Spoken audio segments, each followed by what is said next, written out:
శ్రీ రామకృష్ణ ప్రభ ఛానల్ను చూడండి, మాసపత్రికను చదవండి.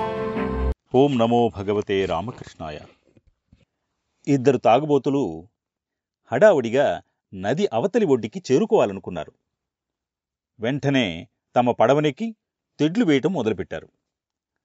అలా రాత్రంతా అలుపు లేకుండా నదిని దాటటానికి చెమటోడ్చారు. కాని తెల్లారాక చూస్తే మాత్రం వారు తామున్న చోటు నుండి అంగుళం కూడా ముందుకు పోలేదు. ఎందుకంటే వారు ఆ పడవను నది ఒడ్డునే ఉన్న ఓ చెట్టు కట్టేసిన విషయం మర్చిపోయారు కాబట్టి అని శ్రీరామకృష్ణులు ఓ సందర్భంలో చెబుతారు. అలాగే ఆనందంగా జీవించాలంటే మనం సంతోషాన్నిచ్చే పనుల్ని చేస్తేనే సరిపోదు. అదే సమయంలో మనకు బాధ కలిగించే పనుల్ని మానటానికి ప్రయత్నించాలి. లేకుంటే 3 అడుగులు ముందుకి 6 అడుగులు వెనక్కి అన్న చందంగా తయారవుతుంది జీవితం. సక్సెస్ విశ్వవిద్యాలయం మరియు లండన్ స్కూల్ ఆఫ్ ఎకనామిక్స్ వారు సంయుక్తంగా జరిపిన అధ్యయనంలో మన ఆనందాన్ని నిలువునా నమిలేసి మనల్ని ఏడిపించే పనులు కూడా 7 ఉన్నాయని తెలుసుకున్నారట. అవి ఆరోహణ క్రమంలో 1 రోగంతో మంచాన పడడం, 2 పనిచేయడం చదువుకోవడం, 3 వృద్ధుల సంరక్షణ, 4 వేచి చూడడం వరుసలో నిలబడడం, 5 అజమాయిషీ చలాయించడం కార్యనిర్వహణ, 6 సమావేశంలో తరగతి గదిలో ఉండడం, 7 ప్రయాణాలు చేయడం, కొత్త వారిని కలవడం. ఆనందానికి అనారోగ్యమే మొదటి అంకం అని యోగశాస్త్రంలోనూ ఉంది. ఇక మిగిలిన వాటి విషయంలో ఇష్టం అనేదే ప్రధానం. ఇష్టంగా చేస్తే ఏదీ కష్టం అనిపించదు. కానీ ఆ ఇష్టాన్ని పెంచుకోవడమే అన్నిటికంటే కష్టమైన పని. ఆ పనుల గొప్పతనాన్ని తెలుసుకోవడమే అందుకు ఉత్తమ మార్గం. ఆ పనుల పట్ల ఉన్న ద్వేషభావాన్ని తగ్గించుకోవడం ఉచిత మార్గం. అది మన కనీస ధర్మం కూడా. ఇతర అధ్యయనాల ప్రకారం మన ఆనందాన్ని హరించే మరికొన్ని పనులు కూడా ఉన్నాయి. అవి మానసికంగా ఆరోగ్యంగా ఉన్న 8,964 మందిపై 6 నెలల పాటు జరిగిన అధ్యయనంలో తేలిన అంశాలివి. తరచుగా చిరుతిండ్లు, బర్గర్లు, పిజ్జాలు లాంటి పోషకరహిత పదార్థాలను తినేవారు, వాటిని అసలు తిననివారు లేక కొద్దిగా తినేవారితో పోలిస్తే 51% ఎక్కువ మానసిక కుంగుబాటుకు లోనవుతున్నారు. తినే చిరుతిండ్లు పరిణామానికి, మానసిక అనారోగ్యానికి అనులోమ సంబంధం ఉన్నట్లు కూడా గుర్తించారు. మేం తినేది ఆనందం కోసమండి అని కొంతమంది వాదించొచ్చు. నిజమే, కాని కేవలం జిహ్వానందం కోసం కాక ఆరోగ్యం కోసం తింటే మరింత ఆనందంగా ఉండొచ్చు, మరిన్ని ఎక్కువసార్లు తిననూవచ్చు అనేదే ఈ అధ్యయన సారాంశం.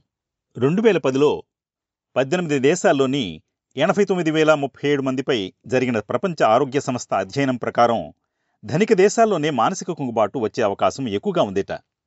దీనికి ఆయా దేశాల్లో ఉన్న సామాజిక అంతరాలకు కారణంగా ఊహించారు. కానీ ధనం, భౌతిక సంపదలపై ఉండే వ్యామోహం నిజానికి వారిలో గూడు కట్టుకుని ఉండే అసంతృప్తికి మరో రూపం.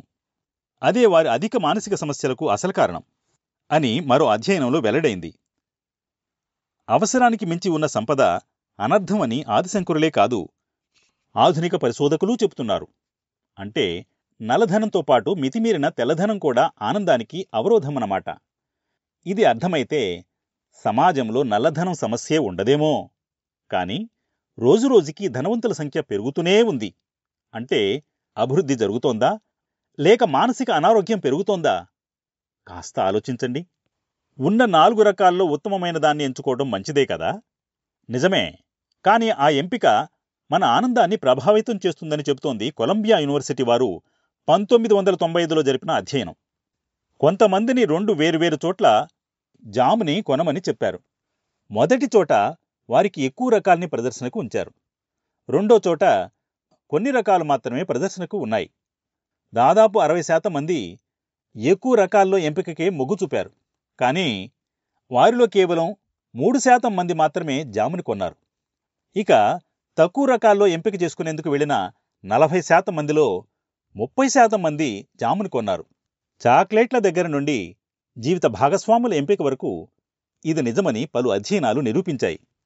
ఎన్నో రకాలున్నప్పుడు ఏది మంచిదో తెలుసుకోలేని గందరగోళం. ఒకవేళ ఎంపిక చేసుకున్నా తరువాత మంచి వాటిని కోల్పోయామని చింతించడం దీనికి కారణాలు కావచ్చని పరిశోధకులు చెబుతున్నారు. అందుకేనేమో కొంతమంది కనపడిన వల్ల కొంటుంటారు, అన్నీ కావాలనుకుంటారు. తమ వైభవాన్ని చూసి ఏడ్చేవారిని చూసినప్పుడు తప్ప వారికి పెద్దగా ఆనందం అంటూ ఉండదు. కాబట్టి అల్ప సంతోషులుగా ఉండడము, సర్దుకుపోవడము ఆనందానికి మార్గాలే. అత్యుత్తమమైన ఓ నిర్ణయం తీసుకోవడానికి అతిగా ఆలోచించి, విచారించి, విశ్లేషించి, తల బద్దలు కొట్టుకొని, చివరికి ఒకదానికి ఓటేసి, తీరా తీర్మానించుకున్న తరువాత తాము కోల్పోయిన వాటిని తలంచుకొని చింతించేవారు, లేదా ఓ పద్ధతి ప్రకారం నిర్ణయానికి వచ్చి దానికే చివరిదాకా కట్టుబడి ఉండేవారు. వీరిలో మొదటి రకం వారికి నిబద్ధత తక్కువ. అందువల్ల వారిని జీవితంలో ప్రతి నిర్ణయంలోనూ అసంతృప్తి వెంటాడుతూనే ఉంటుందని అధ్యయనాల్లో రుజువైంది. అయితే ఈ బాధలోనూ ఓ ఆనందం ఉంది. అది నిజానికి లోకంలో అత్యుత్తమమైనది అంటూ ఏదీ ఉండదు. దేనిలోనైనా లోపాలు ఉండనే ఉంటాయి అనే సత్యాన్ని అనుభవపూర్వకంగా తెలుసుకోవడం. ఒకటి కావాలంటే కొన్నిటితో సర్దుబాటు చేసుకోవాల్సిందే. ఒక్క ఆత్మవస్తువు మాత్రమే లోపరహితమైంది. దాన్ని పొందిన వారికి అర్థమయ్యే గొప్ప రహస్యం, దేనిలోనూ లోపం లేదు. లోపమంతా దాన్ని గుర్తిస్తున్న మనదే. మిచిగాన్ యూనివర్సిటీ సైకాలజీ విభాగం వారి అధ్యయనంలో ముఖపుస్తకంలో అంటే ఫేస్బుక్లో అతిగా కాలం గడపటానికి, మానసిక అసంతృప్తికి, ఒంటరితనం, మానవ సంబంధాల క్షీణతలకు అనులోమ సంబంధం ఉన్నట్లు గుర్తించారు. మిచిగాన్ పట్టణంలో 82 మందికి వారు 2 వారాల పాటు రోజుకు 5 సార్లు సందేశాలను, మెసేజ్లను పంపి వారు ఎంత ఆనందంగా ఉన్నారు, ఎంతసేపు ఫేస్బుక్ని వినియోగించారు అని తెలుసుకునేవారు. ఎక్కువగా ముఖ పుస్తకాన్ని అంటే ఫేస్బుక్ని వినియోగించిన వారు తక్కువ ఆనందంగా ఉండటాన్ని వారు గమనించారు. ఇదే కాక అంతర్జాల వినియోగం మితిమీరితే అది మానసిక ఆరోగ్యంపై ప్రభావం చూపుతుందని పలు అధ్యయనాల్లో వెల్లడైంది. ఇది తెలియని ముఖపుస్తక వినియోగదారులు ఎవరైనా ఉన్నారా? నిలకడలేని మనసే మన ఆనందానికి నిజమైన శత్రువని ఓ అధ్యయనంలో తేలింది. ఈ అధ్యయనంలో పాల్గొన్న 2250 మందికి ప్రత్యేకంగా తయారైన యాప్ని ఉపయోగించమన్నారు.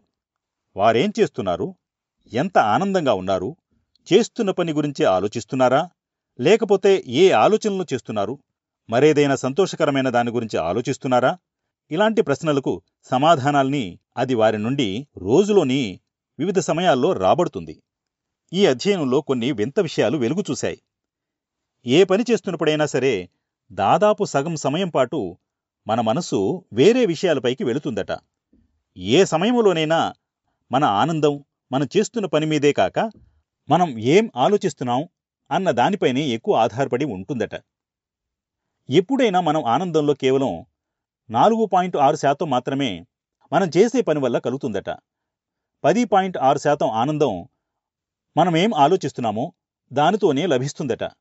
అందుకే మనసు మనం చేస్తున్న పని మీదే ఉన్న సందర్భాల్లో మాత్రమే వ్యక్తులు అత్యంత ఎక్కువగా ఆనందంగా ఉండటం గమనించారు. మరి మనసు చాంచల్యం వల్లే ఆనందం తగ్గుతుందనటానికి, లేక తక్కువ ఆనందంగా ఉన్నప్పుడే మనసు ఎక్కువగా చంచలం అవుతుందనటానికి రుజువేమిటి? దీనికై మరో అధ్యయనం చేయగా తేలిన విషయం ఏమిటంటే, ఉదయం 10 గంటలకు మనం పరధ్యానంగా ఏదో చేస్తున్నామనుకోండి, సరిగ్గా 15 నిమిషాల తర్వాత ఆ వ్యక్తి 10 గంటలకు ఉన్నప్పటికంటే తక్కువ ఆనందంగా ఉండటం గమనించారు. బహుశా ఇది అతని పగటి కలల ప్రభావం అయ్యుండొచ్చు.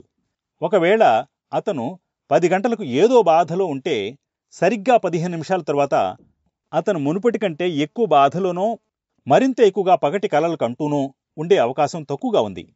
కాబట్టి మనోచాంచల్యం విషాదాన్ని కలిగిస్తుంది, కానీ విషాదం మనోచాంచల్యం కలిగించడం లేదని తేల్చారు పరిశోధకులు.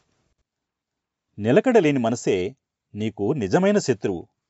వాస్తవంలో వర్తమానంలో జీవించు అని అనాదిగా మనం వింటున్న ఆధ్యాత్మిక సత్యాలనే ఈ ఆధునిక పరిశోధనలు ప్రతిబింబించడం పరమ ఆశ్చర్యకరం. ఆనందం గురించి ఎవరేం చెప్పాలనుకున్నా అందులో కొత్త విషయాలేం ఉండవు, కొత్తగా చెప్పే పద్ధతి తప్ప. స్వామి వివేకానంద చెప్పినట్లు అంతా 5000 ఏళ్ల క్రితమే చెప్పేశారు. మనం ఆ పాత విషయాన్నే కొత్త ఉదాహరణలతో చెప్పగలమంతే.